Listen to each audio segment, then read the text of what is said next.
Cool. Well, welcome everyone to our second career fair session. Today is the Hear All About It and here a day in the life of our interns. So we have 4 interns today that will be presenting on what they've been up to in their internship, and I'll hopefully give you guys a better idea of what Environment for the Americas internships have to offer. We're going to briefly go through a little bit about the programs like we did last week, just a short recap for those of you that might have missed it. So we have 4 more career fair sessions that you can see. So you can cross the first 2 off if you were here. The next one will be on submitting your application. And then we have a what are they doing now, housing, living in the park. So you'll get to see a little bit of what some of the dorms look like. And then the 26th is interviewing for a position, both with us and with the Park Service or whatever federal agency you're applying for.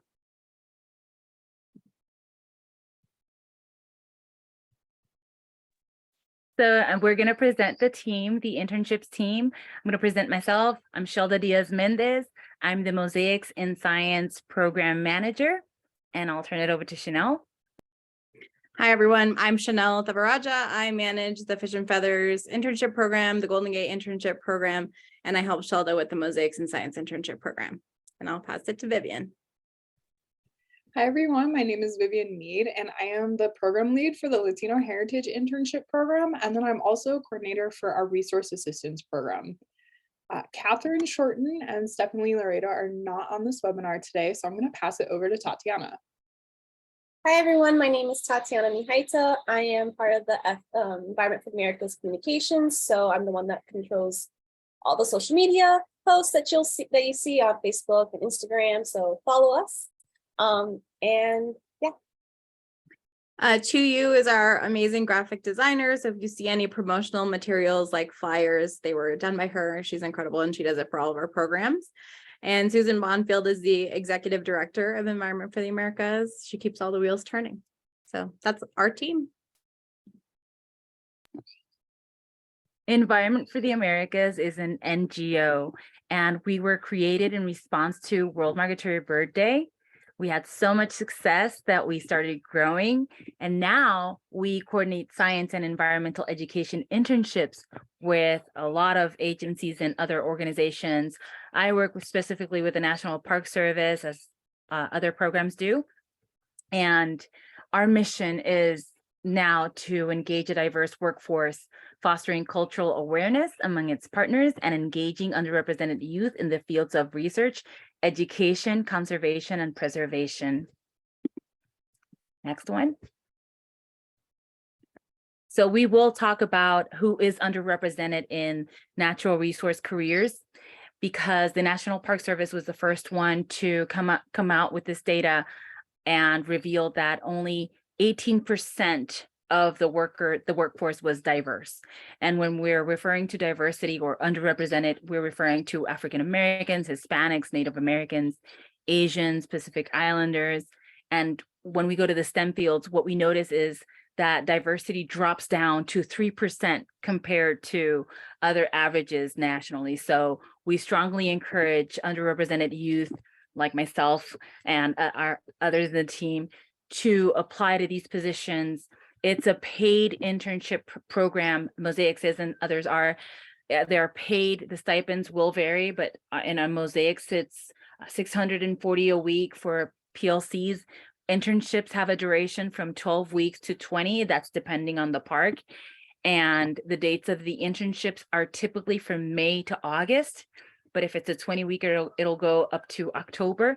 And this year we are supporting 21 positions in the natural resource management, visitor education, and interpretation projects. So I hope to see our applications. Next one. The Latino Heritage Internship Program seeks to engage Latino undergraduates and recent graduates ages 18 to 30 and up to 35 for veterans for this unmatched leadership training program that is focused in the cultural and natural resources field. This year, we're going to have 33 positions in all 12 regions of the National Park Service. Like Shelda said, our public land corps positions are going to be $640 a week, with our direct hiring authority positions $720. So we encourage you all to apply to these positions that are open live on our website. Next, please. The Fish and Feathers internship program started last year. There are some great pictures from our pre-internship workshop on the slide. And it focuses on implementing, expanding, or establishing community outreach through various fishing and birding programs at National Park Service sites. The stipend is $600 a week plus housing. There's a mandatory pre-internship workshop, which is like tons of fun, where we all get to connect with each other and do some trainings relating to fishing and birding, so folks are prepared to go out into their sites. The duration of this is 12 weeks from May 15th to August 4th. And there's 23 positions available. You guys can find this on our website. The Resource Assistance Program partners with the U.S. Forest Service. It began in 2016 as an initiative to offer transformational work opportunities for racially and ethnically diverse individuals and to create direct hiring routes for them to get full-time federal jobs. These internships range from 6 months to 12 months, and the majority of our interns have used their direct hiring authority to get hired into the Forest Service, either in the middle of their internship or at the end of the internship. Next. We also have positions with the U.S. Fish and Wildlife Service. Hi, I'm here. Oh, yay, Stephanie. Okay, yeah, go ahead. Yeah, as Chanel was saying, yeah, we also have positions with U.S. Fish and Wildlife Service. These usually focus on expanding environmental education and community outreach at wildlife refuges, but they can also involve field work, such as conducting avian field work via nest searching and monitoring point counts and or banding.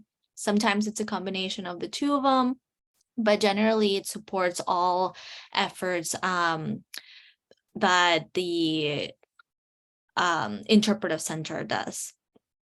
And these positions are available year-round, but most do start in March and go through August. So check back on our website. These positions don't follow the standard timelines as the rest of our programs. So there can be many possibilities for starting. Yeah, I think that's all. So our positions are now live on the website. Last week they weren't yet. So you can go on environmentamericas.org and click on the internships tab, and it will take you to a landing page where you can explore a bunch of positions and programs from what you learned today. And then you'll find the application on there as well. Here are some links, but I do want to start turning it over to probably why you're here, because you probably are sick of hearing us talk. So we have 4 speakers today, so I'm going to turn it over to our first intern, Sochi. Let me stop sharing. Just so everyone knows, we're going to take questions for all 4 of the speakers at the end, and then you can fire away at them and they can give their advice on applying and what it takes to be an intern and what they've been up to. So Sochi, whenever you're ready. Cool, thank you. All right, I'm going to share my screen. Can everyone see it all right? Cool, thank you. So hi everyone, my name is Sochi. I use she, her, yeah pronouns. I am currently a park planning and environmental compliance fellow with the Latino Heritage Internship Program under Environment for the Americas. So a little bit about me. I'm from Oxnard, California. I currently live in Los Angeles, which is about an hour away from my hometown. I have a BA in sociology and in Spanish from California Lutheran University. I also had minors in ethnic studies and political science. And currently I'm a second-year student in my Master of Public Policy program at the UCLA Liston School of Public Affairs. And before I was in the current position that I have now, I was a youth organizer. I also was a legal assistant, policy advocate intern, and I had a bunch of other on-campus student worker jobs. So I used to work at the admissions office at my school. I also worked in the Department of Sociology.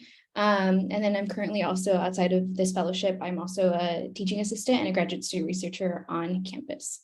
So a lot of different skills sets that you can bring into these positions. You just don't have to be focused on one thing.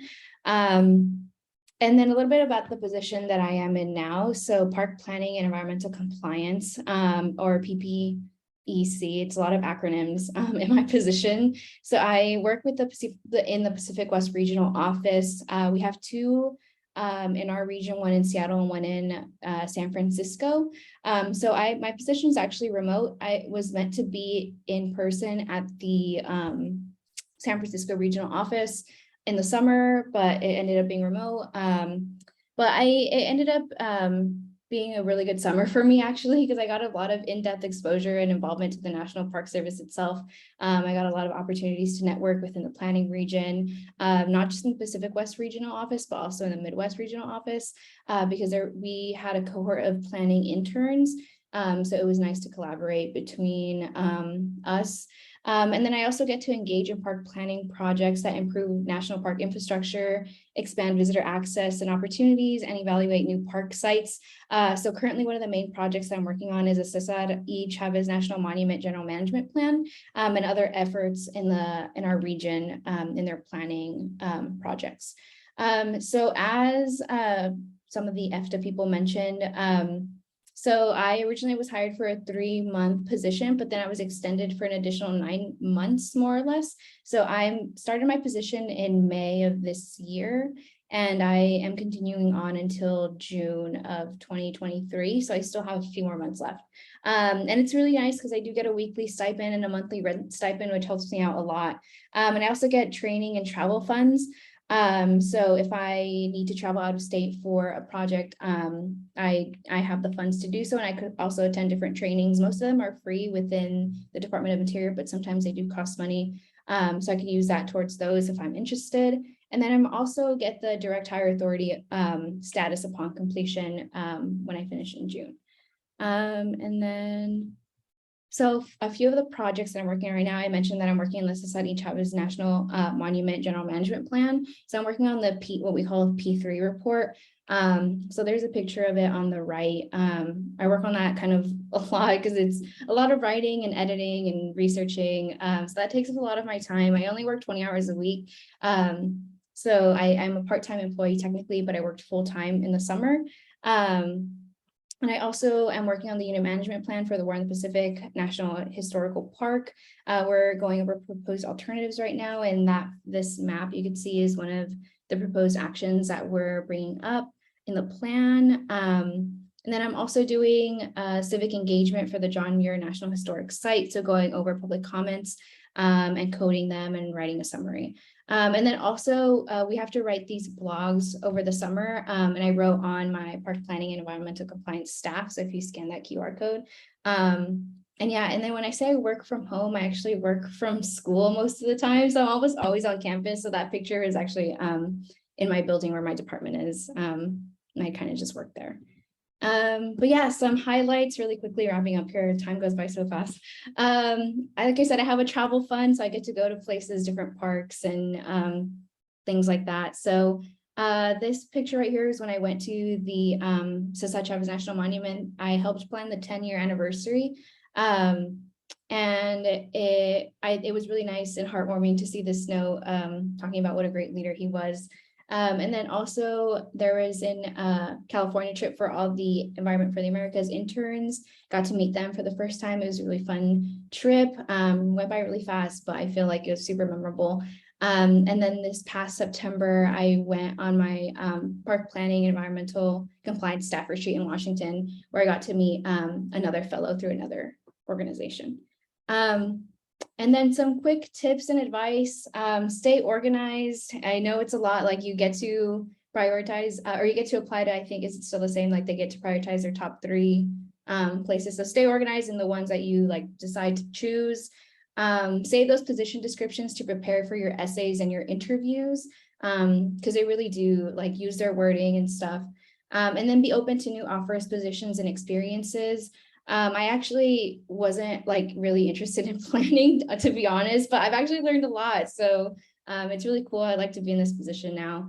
And there's my email if you want to snap a picture really quick if you all have any questions, but best of luck. And I hope you all have best of luck with the internship process, and hope you enjoy this presentation and the rest. Yay, thank you, Sochi. Like I said, we're gonna hold all questions for the end. I'm sure you're gonna get some questions about park planning, but I'll turn it over to Aiko for the next presentation. Okay.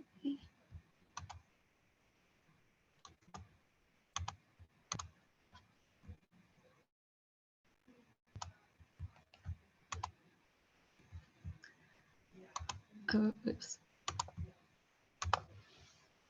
Okay, can you see my slides? Okay. Okay. Sorry. Okay. Hi, everyone. Oh, it's loading. Okay. Hi, everyone. My name is Aiko Goldston. I am the current wildlife intern at Golden Gate National Recreation Area, which is another internship program that Environment for the Americas puts out. And I'm going to tell you about a day in my life. So a little bit about myself. I'm from San Jose, California. I graduated from UC Santa Barbara with a BS in physiology in 2019. After graduating, I had a short internship that was pretty much canceled due to COVID. So I had absolutely no bird fieldwork or any type of fieldwork experience before I accepted the position with Environment for the Americas. It was the streaked horned lark field assistant position, which is through the U.S. Fish and Wildlife Service. In this position, I did breeding pair surveys and nest searching, and through this experience, as well as my supervisor's recommendation, I was able to get the wildlife internship position here at Golden Gate. So a little bit about my site. It's one of the most visited and largest urban parks in the country. It spans 3 different counties: San Francisco County, Marin County up north, and San Mateo County down south. And within the park, there are 19 different ecosystems and is home to 37 different federally listed species, which is the most, I think, in the country. So about this internship, this is a year-long internship from Environment for the Americas. I started about a month ago. It starts in November. I think applications open in about August. In this cohort, there are 10 interns, all with different disciplines. And upon completion, there's a Public Land Corps non-competitive hiring authority. And we are paid and we have housing at the park. So as the wildlife intern, I do anything related to wildlife. So my days are not very typical, but I'm gonna show you through 2 of my days. So this is a day, I did this day on Monday. So we did intertidal surveys. So to start off the day, we left for Pier 31 at 7:45, arrived at the pier for the ferry to Alcatraz, took the staff ferry, arrived at Alcatraz, and then whenever I arrive at Alcatraz, I do a morning bird rove with the wildlife biologist. Alcatraz is home to tons of birds, especially in the spring. There's like 4,000 nesting cormorants. So we go around the island and make sure there aren't any injured wildlife or any wildlife that are on the sidewalks blocking the tourists. So after completing that rove, I then return to the office on Alcatraz and review survey protocol and then go through some wildlife camera ID. I have some photos of that on the next slide. And then at 11:30, I meet the aquatics team for the intertidal survey at Alcatraz. And so we complete the survey. On the right, there's a photo of us setting down the transects, and then we record the biodiversity of the tide pools there. And after completing that, we leave Alcatraz on the ferry and drive home. And yeah, I worked with the aquatics intern who is in our cohort, Matt. Another day, this is a typical Wednesday for me. Every other Wednesday, this is what my day is like. So I leave for Ocean Beach, meet Katie, the wildlife biologist at Ocean Beach, which is about a 5 or 6 mile urban beach in San Francisco.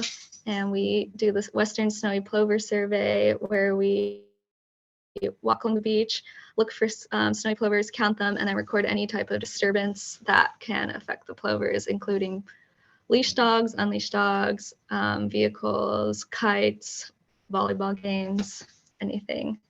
So that takes about, I think, 3 hours. And then we drive over to Crissy Field, which is another beach in San Francisco, and then complete the survey there. And there's a picture of that on the right. And there's also a picture of a snowy plover. They usually are just sitting in the sand like that, and they can be pretty hard to spot, but they're really cute.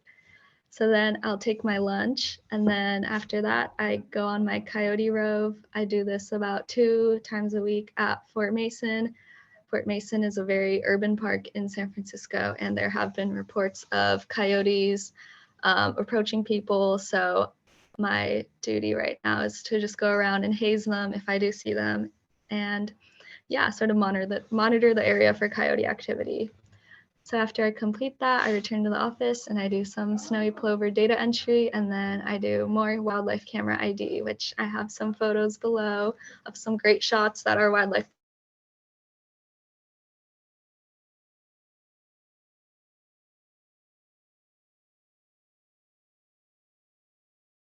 Oh no, I think she dropped off because of connection. I see her now. Oh, can you hear me? Oh yeah, I can see you and hear you. Maybe just reshare your screen. Okay. All right. Sorry, the internet here is spotty. Okay, see it? Oh. Not yet. I feel like we were just getting to the good part of all the camera drop photos. Oh, okay. Did you? Okay, I'll do the camera stuff. Okay. I'm not sure where I cut off, but after I coyote rove at Fort Mason, I return to the office for data entry, and then I do wildlife camera ID. So we have a lot. I don't know how many cameras we have. I think we have at least 50 cameras all over the 3 counties, and I just go through the photos and ID what animals are seen in them. And these are some great photos that have been taken. They're usually not this great. They're usually just like blurs of movement, but these are some good ones of the bobcat, dusky-footed wood rat, and the gray fox, which are all common species that are found around here. Some other aspects of this internship, which I think are really awesome. In our cohort, we get to shadow other interns, and each intern has their own discipline. Intern a lot on the right, where me and Maya, who is the wetlands intern, we were shadowing him and watching him do some turtle telemetry at a lagoon.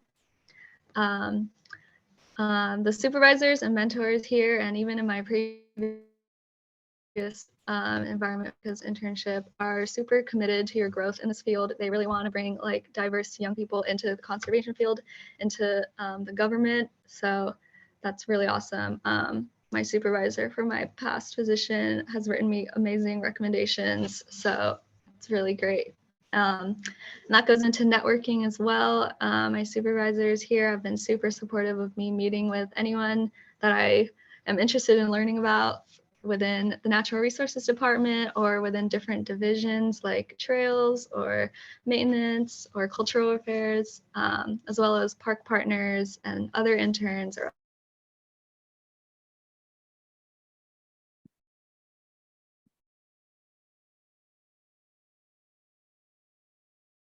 I think you cut out again. Oh, can you hear me? Oh no. I can hear you. I can't see you though. Is my screen? Oh wait, okay, let me try sharing my screen again. Oh man, I'm sorry.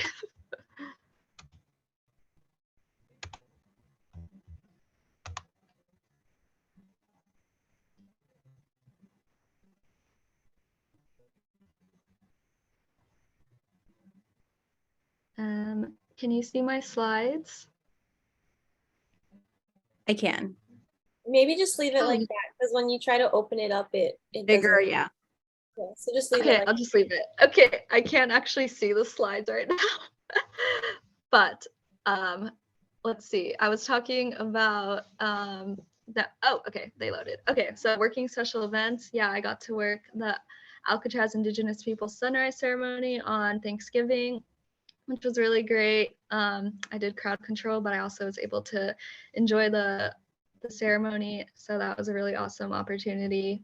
The EFTA webinars are really informative and really helpful, and I really enjoy those. And then having that sense of community within the park housing or within the interns, or EFTA interns, and within the park staff is something that's really great about this internship. And that is all I have for my presentation. Thank you so much for listening. Sorry for the technical difficulties, but if you have any questions or you want any interview or application tips, feel free to reach out at my email right there. Thank you. Thanks, Aiko. Can I have that group picture of you guys, all of the cohort? Can you send it to me? You guys look so cute. Yes. Yeah, it's missing. It's missing. Yeah. All right. Thanks, Aiko. Cassidy, let me know if you need me to give you a screen share. I think I did. I think I'm okay. Let's see. Can you guys see that okay? Yes. Okay, awesome. All right. So thank you everyone for coming and joining today. So before getting into it, I'll just introduce myself a little bit. So my name is Cassidy Matahari. I use she, her pronouns. And I am a science communication resource assistant with the USDA Forest Service Rocky Mountain Research Station.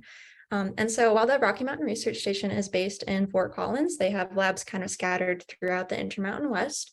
My position is actually a remote position. So I live and work in the beautiful Flagstaff, Arizona. I studied wildlife biology and art at the University of Vermont. I'm a first generation American, and then when I'm not working, I love to really do anything that's going to get me outside. So I love hiking, climbing, camping, all that good stuff. And I also do some freelance videography and video editing, which I've been able to kind of utilize in my position, which has been really awesome. All right, so within the Rocky Mountain Research Station, I work on the science application and communication team. So it probably doesn't come as a huge surprise that my position involves a lot of writing. And like a lot of positions, I'm sure kind of my day is balanced between kind of the daily tasks that need to get done and also working on long-term projects. So some of the stuff that I've done is working on writing news releases and fact sheets and other communication materials for our station. Really just getting to share the awesome science that our scientists are putting out. I'm also the lead for our internal employee newsletter, and that's been a really fun experience because I actually get to kind of hear about all the happenings from all the different RMRS offices, and I get to share that with the entire station. So that's been a really cool experience. Right now, I'm also kind of leading out our RMRS social media. That is a team effort. And then kind of within our science application and communication team, we have a little legislative affairs team. So that consists of me, my supervisor, and one other coworker. And so we have been working to build kind of the legislative outreach strategy for RMRS. So that involves reaching out to senators and representatives that are within the RMRS station footprint, building relationships with them, hosting these kind of congressional lunch and learns in which we have scientists present kind of on what they're working on. And that's been a really great experience. And that, like, I really, to be completely honest, did not have a whole lot of knowledge of politics before starting this position. So it's been really cool to kind of get a better grip and a better understanding of kind of the policy and the politics that are affecting environmental issues in the West. And then I also get to do some photo photography and photo and video editing for the station, which is a big passion of mine. So some special projects that I've gotten to do is while my position is remote, I really lucked out in that I have like a mentor who is super supportive of kind of getting me out and about as much as I can. So one thing that we got to do was visit the Albuquerque and Flagstaff offices and co-deliver a science communication and media training. So that was really cool, not only in kind of introducing our scientists more to what the science application and communication team does and all the resources that are available to them through that team, but also just getting to kind of network with them and build relationships with scientists. You know, some scientists I had spoken to, you know, virtually, but had never met in person, and some scientists I had never spoken to before. So it was really great to kind of continue to build those relationships and meet some new people that work for our station. And not only scientists too, but also, you know, technicians and staff members and other folks. Another cool project that I've really enjoyed working on is I'm creating a couple of Meet Our Scientist videos. So these are just short, like 2-minute videos, 2 or 3 minute videos that kind of introduce our scientists, their background, their passions, their research focus, and also like a project or two that they're working on. And I've really enjoyed making those because I kind of get the opportunity to sit down and essentially interview one of our scientists and have a one-on-one conversation with them. And also too, like, I think it's really important to kind of be able to humanize the work of scientists a bit and show like the really passionate people who are behind all the amazing research that's coming out of our station. So those are, projects that I love to do. And then one totally different project that I worked on was I was working with one of our social scientists at the Aldo Leopold Wilderness Research Institute to host a focus group on DEAI in wilderness as part of the National Wilderness Skills Institute 2022 program. And that was a super new experience for me. I have no experience in social science, no experience in, facilitating a focus group before that. But it was really neat. And it was really, I guess, rewarding to be able to kind of guide a conversation in diversity, equity, accessibility, and inclusion in the wilderness space and kind of learn about the barriers that organizations that are involved in wilderness conservation and recreation encounter when trying to like promote DEAI in wilderness. So that was a really fun project. And kind of before I wrap up, I just wanted to offer some advice for anyone who is considering a remote position. I personally was super, super nervous to accept a full year remote position because, again, like I love getting out and about. I love meeting new people. So I was a little bit nervous about how I would fare with having a remote position. But what I will say about that is if you do have a remote position, that doesn't necessarily mean that you're not going to have any in-person opportunities. Like I've said, I've had a mentor who was super supportive of getting me kind of out and about. And a few things I've gotten to do in addition to that science communication training in Albuquerque and Flagstaff is I got to go to a national silviculture workshop in Idaho, and I also got to visit one of our RMRS labs up in Moscow and do some communication support for the conference and do some headshots and whatnot for our scientists up there. I also did get the opportunity to travel to the headquarters in Fort Collins, the RMRS headquarters in Fort Collins. So that was really cool. After kind of working remotely for about 6 months or so, I finally got to meet all of my amazing coworkers in person. So that was a really awesome experience. And then so kind of building off of that, I would say if you are a remote intern, definitely do your best to take advantage of that travel and training fund and start looking for opportunities early, because I think your internship will kind of go a lot faster than you anticipate. So I would say definitely kind of start thinking about any travel or training opportunities that you would want to do like ahead of time, and then work with your mentor to make sure that you can utilize that fund to the best of your ability. And then one other thing I would say for anyone who is remote, if you are living in a different place than where your internship headquarters is, I would definitely try to connect to any like local offices or units that within your organization that are more local to you.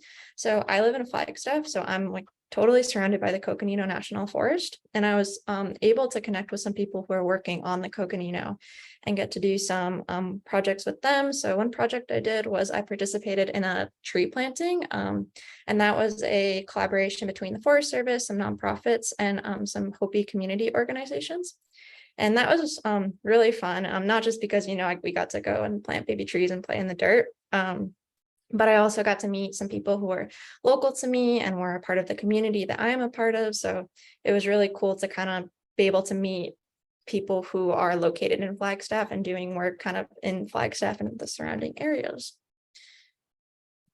So that's kind of all I have, but I would say thank you so much for listening, and I'll be around to answer questions. And you also, anyone is totally welcome to shoot me an email with any other questions that you may have. Thank you.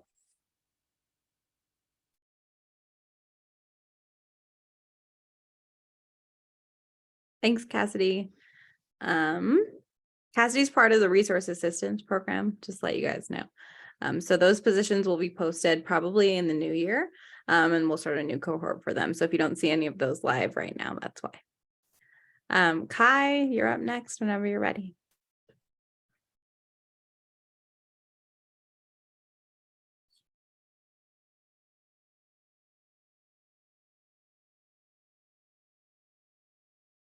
All right. Hello, everyone.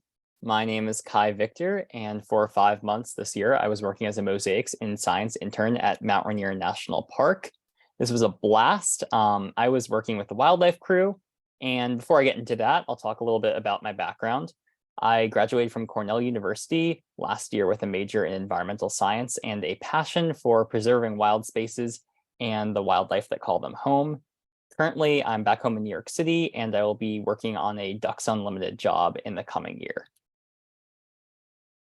At Mount Rainier National Park, as I said, I was part of the wildlife crew, and most of my work involved helping study a endangered species of owl in the park, the northern spotted owl.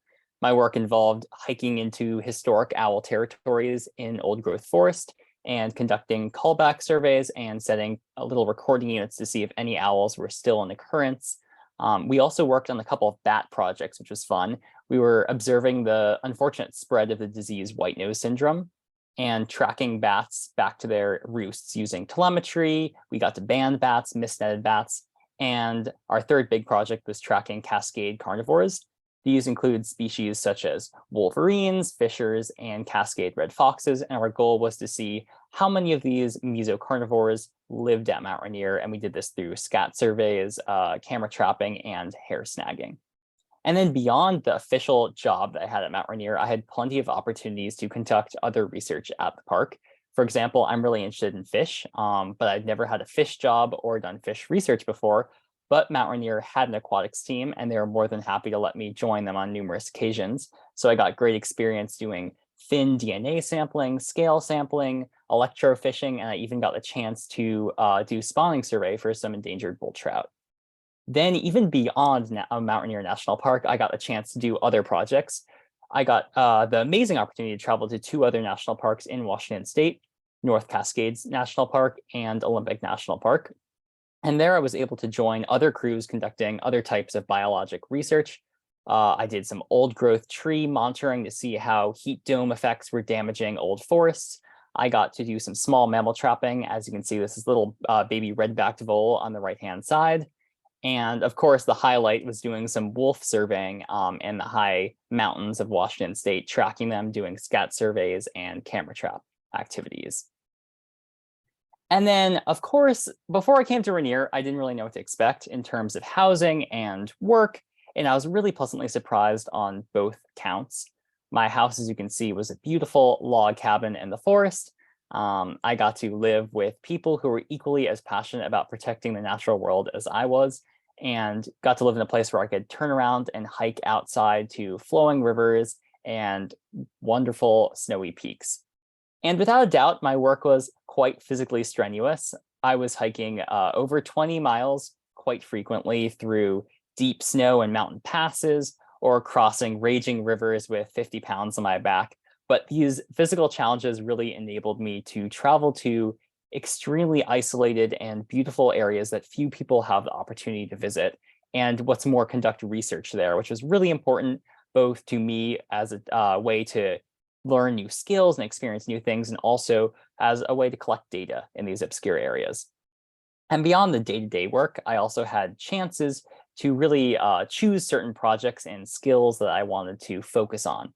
For example, I really wanted to learn the technique known as mousing, which is a way to attract owls into close range so you can take data on them. It's a pretty odd skill. You can't really learn it unless you're working on an owl research project, which I was fortunate enough to do. And my crew really went above and beyond to take care of me and teach me how to learn the skill. And as you can see, I was successful in mousing this barred owl. And of course, no presentation about the mosaics program would be complete without talking about the trip we did to Washington, D.C. It was a great seminar. We learned so much from leadership to sharing the research that I conducted during this internship at the Department of the Interior with all the other interns, with Environment for America staff, National Park, and Department of the Interior employees. I got the chance to really meet people, network, and what is more, learn what it means to work for the federal government. So throughout this internship, I had numerous opportunities to collaborate with people beyond my specific group, which was a really special opportunity. I had the chance to network and join forces with federal, state, nonprofit, and private partners. And I still have those connections that I will use probably for the rest of my life. Of course, I can't really say how amazing it is to work in a national park. Every day was a truly special day, from climbing Rainier with my housemates up these glacial ices and seeing a view all the way to Seattle, to rafting on alpine lakes and catching trout, or watching raptors migrate overhead, or simply the mornings where I'd sit in my porch and watch the sunrise behind Mount Rainier. It was a special experience that I definitely will never forget. And I can only wish that more of you will have a similar experience through one of these Environment for America programs. There is a huge difference between living in and visiting a national park, preserved area, federal land. And I really didn't recognize that before living and working in one of these areas. The land protected is a really special resource, and I am so happy to have had the opportunity to help learn more about it and share this information with the public.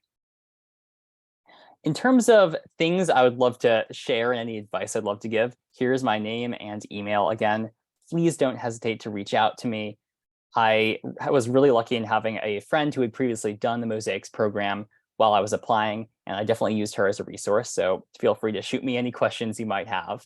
My advice would be, during the application process, definitely don't be intimidated by the descriptions of the jobs. They are meant to be a learning experience. You're not supposed to be an expert in every single skill that is listed. There should be room for you to grow. And then for those of you who are fortunate enough to get a position, definitely don't stop promoting yourself. Everyone I met at these national parks and the partner organizations were the kindest people I can ever imagine. I was truly amazed at how much everyone stepped up to really give me a great experience and give me opportunities to grow. So as long as you are open and really tell your supervisors what you want to learn, I'm sure everyone will be more than happy to make your dreams come true. So I'm going to stick around for questions after, and I'm going to turn it over to everyone else again. Cool. Thank you, guys. Hopefully for the people that are attending, you guys got to see what incredible work these four have contributed to, and all of our interns do such awesome work with the federal government. So I hope you got a glimpse of that in this presentation. We'll do another one later in the career fair series, but I will turn it over to our speakers to answer some questions. If you want to either unmute yourself, raise your hand, or drop them in the chat, I'm sure they'll be happy to answer any questions you may have.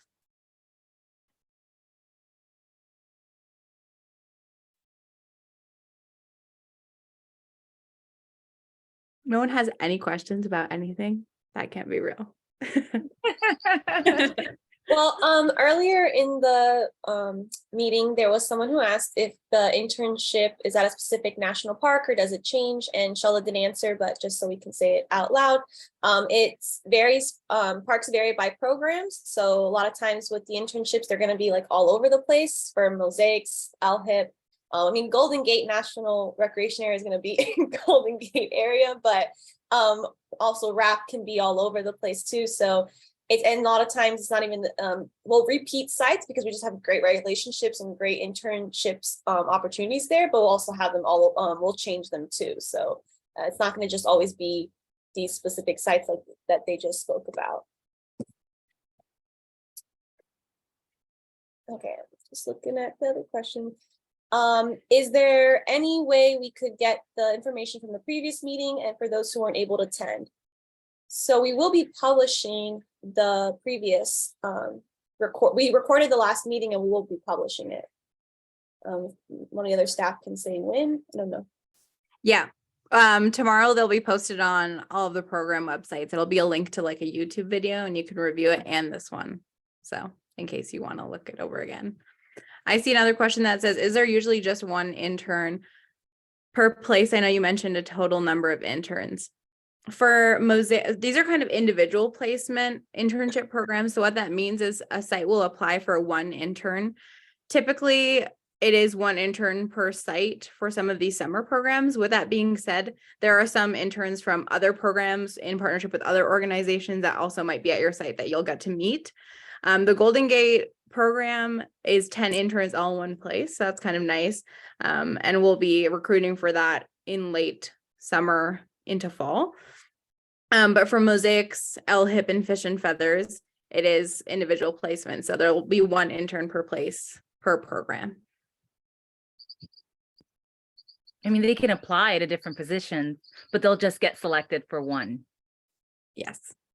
You can apply up to 3 positions. Mhm. So in like fish and feathers, mosaics, you can apply to 1 fish and feathers, 1 mosaics, 1 LHIP, just overall as far as it's 3. But you would get selected for 1. So the application will say select your first, second, and third choice of position. So that's your opportunity to make your selection. And then if you are interested in others, there is a note section. So you can always write other ones if you're interested in being considered. We have another question of how concerned should I be about not having every specific requirement for a position? I'd like to answer this one just because mosaics in science, like Kai was saying, he would have to hike 20 miles a certain day. So there are certain skills you want to make sure that you hit and check that box. There are others, just like he said, that it's a learning opportunity. So there are positions that if you see it's a physical requirement to hike, it's an uneven terrain, you know, differences in temperature that you know that you can't be in hot weather for more than a couple hours. You're not used to it. You don't know if you're going to pass out, you know, doing something like that. Then I suggest you really take your time to look at what the requirements are. But if it's something that says developing an SOP, developing a procedure, that's something that you can definitely learn on the job. And there are people there to mentor you. Definitely. I think who was the planner, Sochi or Cassidy? One of you were Sochi was the plan. She didn't plan out to be a planner. She's learning on the job. She's really good. You have to be dedicated and passionate about learning, definitely. So yes, you can use the internship as a learning opportunity. There are some skills that they will be looking at. And when we interview you and the supervisors interview you, we will say, you know, this is one that's a deal breaker or not a deal breaker. So it's all about communication on that too. I don't know if you guys have something to add about that.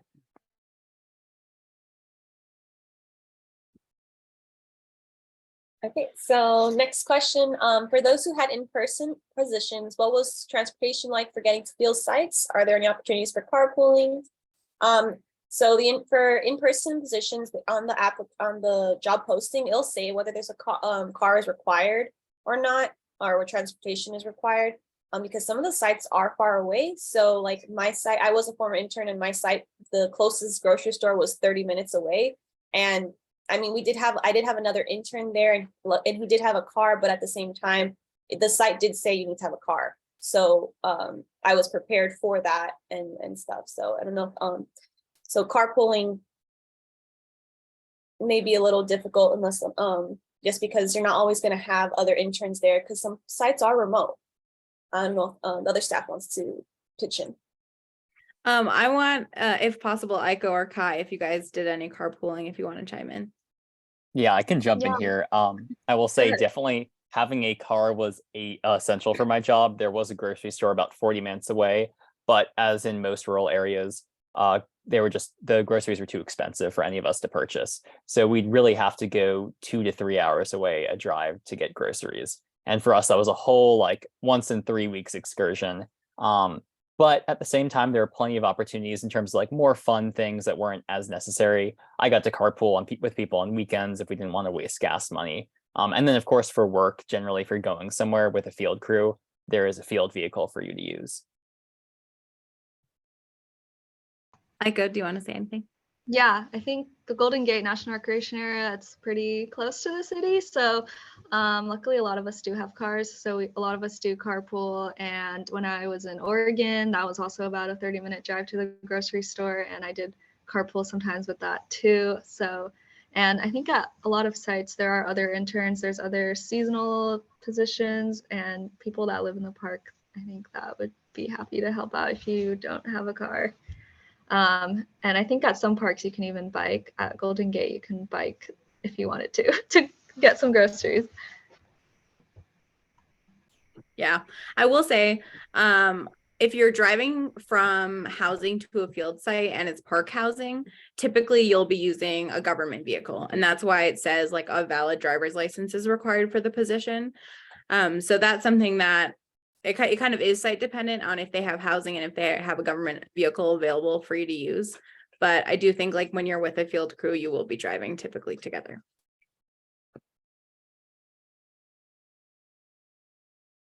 Tatiana, you want to read the next question?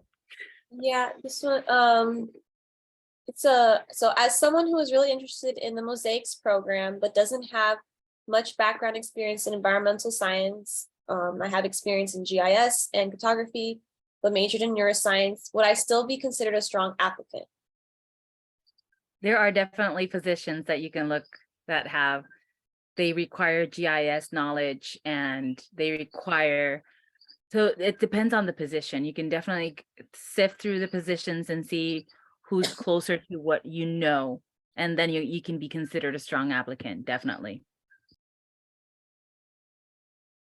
Oh, sorry, another question popped up and moved up. Okay, if we were very interested in one specific program, but the dates didn't line up perfectly with when our university ended and start dates begin, would it be more beneficial to list that one under the other section or to leave it in our top 3? So dates are semi-flexible. It's not yeah. Go ahead. Sorry, Tatiana. Yeah, no, so sometimes parks and sites are willing to work with the timeline a little bit for the right candidate. We have had interns start a week or 2 later, and then we work with the schedule, but you can definitely put that in your top 3. I would just suggest rating it according to other positions that may work better in your timeline, how interested you are in that position, and then also the recommendations or qualifications for that position. I hope that answers your question. Yeah, I want to add a little bit more. So I think we talked about this last week, but I think shifting a little bit is totally fine. But when these sites are putting in applications to host an intern, they typically are doing it based on a field season or based on, we talked about like a specific organism. So shifting that too much might affect, their project deadlines or things that they need to complete by a certain date. So we of course want our applicants to be mindful of that, but for the right candidate, we have had, shifts in a week or so, or maybe even 2 weeks. But just be mindful of that when you're applying. If there's something that is a better fit for you and kind of similar in the skills that you'll gain, maybe you should put that one first. Or you can do what you want, but maybe right in the note section would need like an accommodation by a week or so that people are looking and they can connect with the supervisor for that to see if it's possible. Another question, is there any way for us to know if there will be other interns from other programs at our site? Or for the most part, can we assume that there will be at least one other person around our age there? Oh, everything is confidential. You won't know anything. I'm just joking. We don't really know if there's going to be another intern from other programs. Usually, the National Park Service has science in park fellows, and there's more than 200 fellows for SIPs.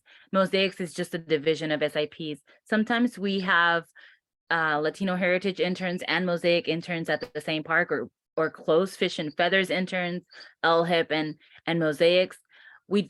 If they're Environment for the Americas positions, if we're the partner, we know if there's going to be other interns. But if there are other partners like ESA, Ecological Society of America has interns, we wouldn't know. We do our best to talk to supervisors to ask them, hey, are there other programs, even AmeriCorps that are going to be there? And they let us know, and we let you know. But we won't know until dates for the internships close and we get to talk to the supervisors. So, but we usually disclose any information that we have. Yeah, during your interview, you can ask the supervisor, because at that point it's getting closer, to the date of it happening. So like I asked my supervisor, are there any other interns there? And they did tell me like how many roommates I could potentially have and not have and stuff. So at that point, you can ask the supervisor in that step of the interview process. But we've had Mosaics that are completely alone in the park, and that's been part of their experience. They've done a lot, but they haven't had a roommate or housemate or anybody from their age, around their age in 2-3 months. They were the only person there that age range. And they made it work because, you guys are working towards a goal of learning and having an experience. So if you want to, you can make it work, but you can be prepared. You just have to be emotionally prepared for that, to be the only one. One thing that's really cool and kind of is a new thing that's coming out is parks are trying to create kind of a network of interns and trying to create a sense of community at parks. So a lot of sites are progressing that direction, like Rocky Mountain National Park. We have a couple of positions there for Fish and Feathers. They've really done a great job at creating a community for interns to kind of connect and do like workshopping, like resume building, workshopping, things like that. I will say that if you're in a cohort, if you're in, Mosaics, Fish and Feathers, or LHIP, the cohorts tend to be pretty connected to each other. We'll have like a group message.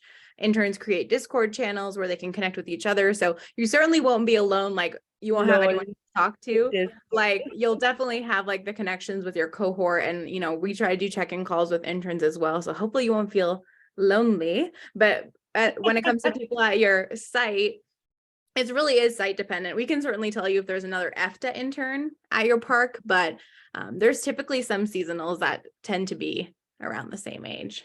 But yeah, always just ask if you're concerned about it. Yeah, I just want to pop in real quick. I know for the Latino Heritage Internship Program, this year there are 3 sites for sure that will have at least 2 interns there.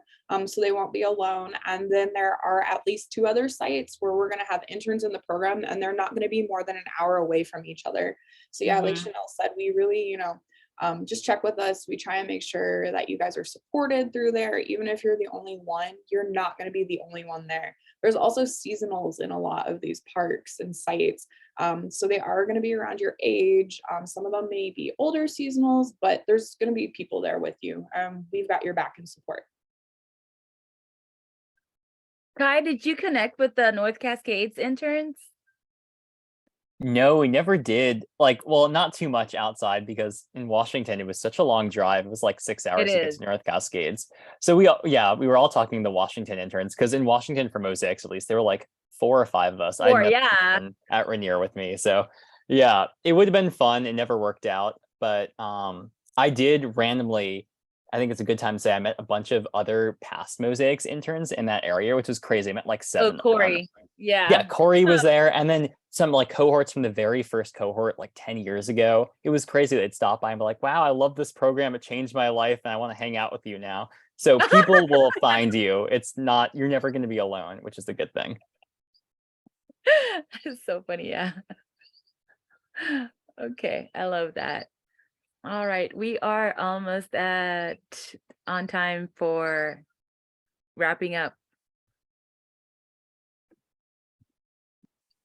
Any more questions for our speakers or for staff?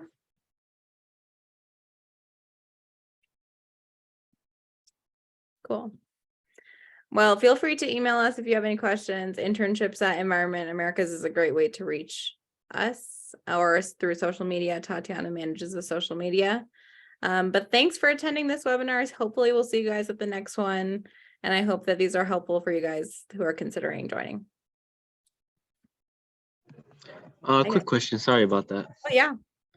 I entered late and I was just wondering if this was recorded or not. I'm sorry about that. Yeah, both of the recordings will be posted tomorrow on the Environment Americas website. Oh, okay, sounds great. Thank you. Thanks. We did get a last minute question here for is there going to be any more positions opening as far as what's on the website? So all of Mosaics, because they were interested in some Mosaics positions. All of Mosaics are all up there. Yeah, Mosaics is up, Fish and Feathers is up, and I believe LHIP is has some pending additional ones. But for the Mosaics, the ecology internship that this person's asking for, what's up for Mosaics is what is up. Yeah, so we aren't guaranteed to work with the same sites and host the same positions year after year. They are parks essentially apply for an intern, so they put in like a proposal, and so we aren't guaranteed working with the same position. So the ones that you see are the ones that we're doing in 2023. So hopefully you find one that you like.